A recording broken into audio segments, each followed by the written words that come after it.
Good evening class. जय PSC में आपका स्वागत है।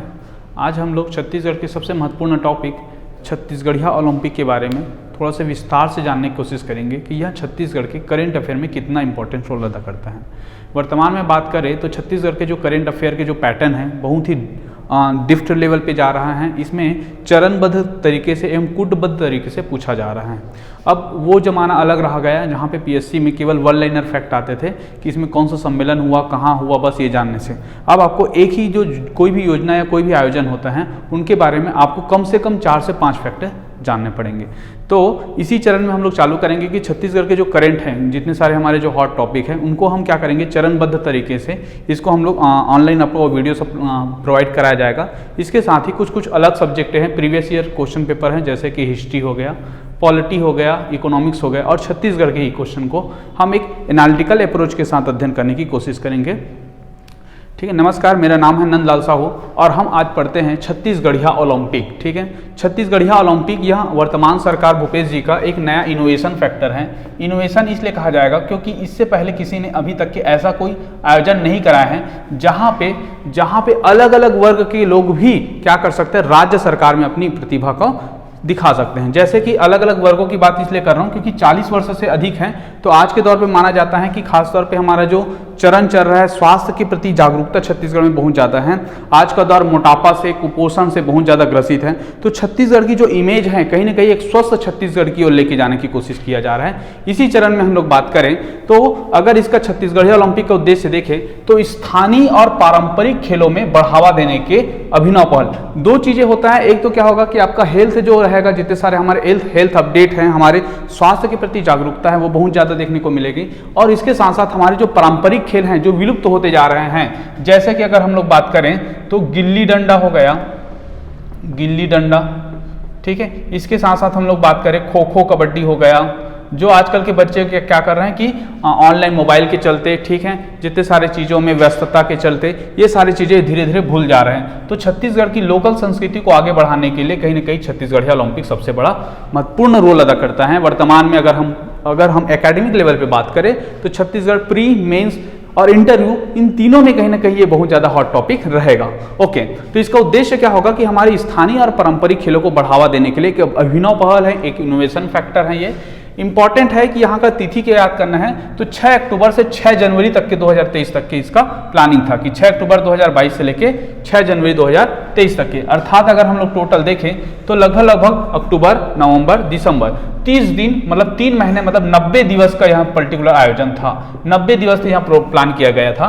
इसमें टोटल 14 खेल शामिल थे, 14 स्थानीय खेल शामिल थे। ये बोलेंगे कि छत्तीसगढ़ में ऐसा खेल जो और कहीं नहीं खेला जाता है, उन खेलों को शामिल किया गया। जो बच्चे आज के दौर पे क्या होते हैं कि ये सारी चीज़ों को भूल जा रहे हैं, अपने दादी, नानी या अपने मम्मियों से पूछते थे, वो खेल जो बचपन में खेले जाते थे उन खेलों को शामिल किया गया है। 3 खेलों में देखें तो एक होता है 6 एकल श्रेणी के और 6 क्या हो जाएगा आपका दली श्रेणी का, 8 दली श्रेणी का होगा और 6 एकल श्रेणी का, टोटल 14 खेल है। एकल श्रेणी का मतलब होता है कि जिसमें आपको सिंगल पार्टिसिपेट करना पड़ेगा, आपकी जोड़ी नहीं बनने पड़ेगा। ठीक है। तो एकल श्रेणी में आपका आएगा बिल्लस, जिसमें खासतौर पे बालिकाएं लोग क्या करते हैं, एक खपरेल जो होता है उसको क्या करते हैं ऐसे एक सेक्शंस पे रख के उसको पैरों से आगे किया जाता है, ये बिल्लस होता है।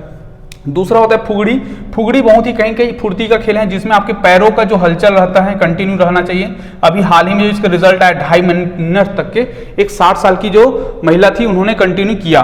तीसरा होता है गेड़ी दौड़ होता है। ठीक है। गेड़ी दौड़ में आप क्या कहेंगे कि छत्तीसगढ़ के जो हरेली पर्व पे जो सबसे इंपॉर्टेंट जो खेल होता है गेड़ी दौड़, उसका आयोजन किया जाएगा। सिंगल पे एक भौरा हो जाएगा आपका। ठीक है। खासतौर पे लड़के लोग इसको भौरा को खेलते हैं। एक होगा आपका 100 मीटर रेस है और एक है आपकी लंबी कूद है कि आप कितना लंबी कूद सकते हैं। पहले क्या होता था, यह खेल खासतौर पे स्कूली परंपरा में होता था। स्कूल में खासतौर पे मिडिल स्कूल तक के इसको आयोजन कराया जाता था, लेकिन पहली बार इसको अब एक नागरिक आधार पे, छत्तीसगढ़िया नागरिक होने के नाते इसको आप आयोजन करते। तो 6 टोटल हैं, आपको ध्यान देना है। इसके साथ ही हम देखते हैं टोटल 8 हमारे दली श्रेणी में होगा। दली श्रेणी में आपका 2 भी हो सकता है और 2 से लेके 8 तक के जितना टीम बनता है। जैसे कि क्या होता है कि अगर हम बात करें कबड्डी का तो कबड्डी टोटल 7 प्लेयर होते हैं, लेकिन खो खो में बात करें तो टोटल 9 प्लेयर होते हैं।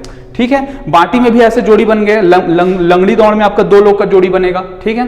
पिट्ठल हो गया, इसमें भी 2 लोग का जोड़ी बनता है। गिल्ली डंडा हो गया जिसमें से क्या होता है खासतौर पे 2 लोगों की जोड़ी बनता है इसमें भी। तो इस प्रकार से क्या दलीय श्रेणी में टोटल 8 खेल का आयोजन किया गया है। इसमें आएगा आपका गिल्ली डंडा, पिट्ठुल हो गया, ठीक है, संखली हो गया। संखली खेल इंपॉर्टेंट है क्योंकि ये नया खेल है और बहुत ज्यादा जो नया चीजें होती हैं उनको पूछने की ज्यादा संभावना रहती हैं। 2 हो गया आपका लंगड़ी दौड़, कबड्डी हो जाएगा आपका, खो खो हो जाएगा, रस्साकसी हो जाएगा और बांटी जो बचपन में खेले जाते थे जिसे हम कंचा बोलते हैं, वो खेल भी दलीय श्रेणी के अंतर्गत रखा गया है। तो ये टोटल 8 श्रेणी है, उनका 6 और 8 टोटल 14 श्रेणी होता है। अगर हम लोग बात करें टोटल इसके वर्ग की बात करें जो सबसे इंपॉर्टेंट है, क्योंकि आज तक के क्या होता था कि लोग बड़े हो जाते थे तो अपनी जिम्मेदारी के एहसास से खेल में पार्टिसिपेट नहीं कर पाते थे, उनको कहीं ना कहीं जागरूक करने के लिए छत्तीसगढ़ सरकार ने वर्तमान में 3 वर्गों में इस खेल को रखा गया है। पहला जो वर्ग है वो है 18 वर्ष की आयु, अर्थात 0 से लेकर 18 वर्ष, मतलब जितने सारे स्कूल की बच्चे हैं जो स्कूल लेवल पे होते हैं वो लोग पार्टिसिपेट कर सकते हैं। दूसरा जो है 18 से 40 वर्ष, अर्थात हमारा जो गृहस्थ जीवन में जो रहते हैं खासतौर पे पुरुष और महिलाएं लोग, वो इसमें पार्टिसिपेट कर सकते हैं। कई लोगों की शौक भी रहते हैं कि बचपन में वो खेल खेले रहते हैं, मेडल जीते रहते हैं और उसके बाद वो धीरे धीरे उस खेल को भूल जाते हैं, उनके लिए बहुत अच्छा अवसर रहता है। और तीसरा आता है 40 वर्ष से अधिक आयु का, जो कहीं ना कहीं अपनी शारीरिक गतिशीलता को, शिथिलता को दिखाता है कि हम अभी भी एक्टिव है। ओके, आगे देखते हैं। लास्ट हमारा चरण बात करें कि इनको कैसे प्लान किया गया है इस गेम को, तो टोटल 6 चरणों में प्लान किया गया है। पहला जो चरण है हमारा 6 से 11 अक्टूबर 2022 को चलेगा, ठीक है। ये क्या करेगा, ग्रामीण स्तर पे आपका कहीं ना कहीं उठेगा। ग्रामीण स्तर पे क्या होता है कि अभी हाल ही में छत्तीसगढ़ सरकार ने राज्य युवा मितान क्लब सेंटर बनाने की घोषणा की है। इसके तहत क्या कर रहे हैं कि टोटल 13,000, खासतौर पे कितना है 129, हाँ, तो हमें अभी चरणबद्ध तरीके से पढ़ रहे हैं। खासतौर पे दूसरा जो चरण था वो 15 से 20 अक्टूबर को था, वह जोन स्तर पे होगा, मतलब राज्य युवा मितान क्लब के जो जीते हुए जो बच्चे रहेंगे, जीते हुए जो लोग रहेंगे, वह जोन स्तर पे क्या करेगा, क्वालिफाइड करेगा, ठीक है। यह जोन स्तर पे होगा 15 से 20 अक्टूबर तक के। उसके बाद आगे जो है 27 अक्टूबर से 10 नवंबर तक के वो जो जोन स्तर पे जीते हुए जो रहेंगे कैंडिडेट रहेंगे, वो विकासखंड स्तर पे प्रतियोगी बनेंगे। और विकासखंड स्तर पे जो जीत जाते हैं तो सारे विकासखंड स्तर के एक ही जिला में क्या होंगे, इकट्ठा होंगे 17 से 26 नवंबर पर। जैसे राजनांदगांव है तो सारे राजनांदगांव के अलग अलग विकासखंड के आएंगे।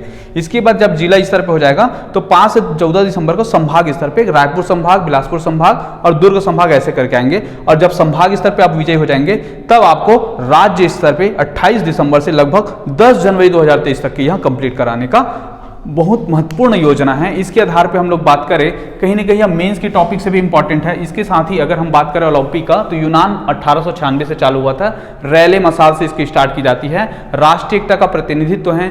अभी हाल ही में जो 32वां नंबर का टोक्यो ओलंपिक 2022 में हुआ था। तो देखिए ये सबसे इंपॉर्टेंट योजना है। आपको कभी भी योजना पढ़ना है तो आपको इसी लेवल पे पढ़ना है। कम से कम आपको 10 फैक्ट पता होना चाहिए, डेट, तिथि, जो प्रावधान है वो सारे योजना आपको क्लियर होना चाहिए, ठीक है। तो हम इसी चरण में आपको नेक्स्ट वीडियो अभी लाते रहेंगे, ठीक है। ये इंपॉर्टेंट सबसे ज्यादा लगा, इसलिए यहीं से हम शुरुआत करते हैं। आगे हम लोग इसी चरण में वीडियो प्रोवाइड कराते रहेंगे। Thank you.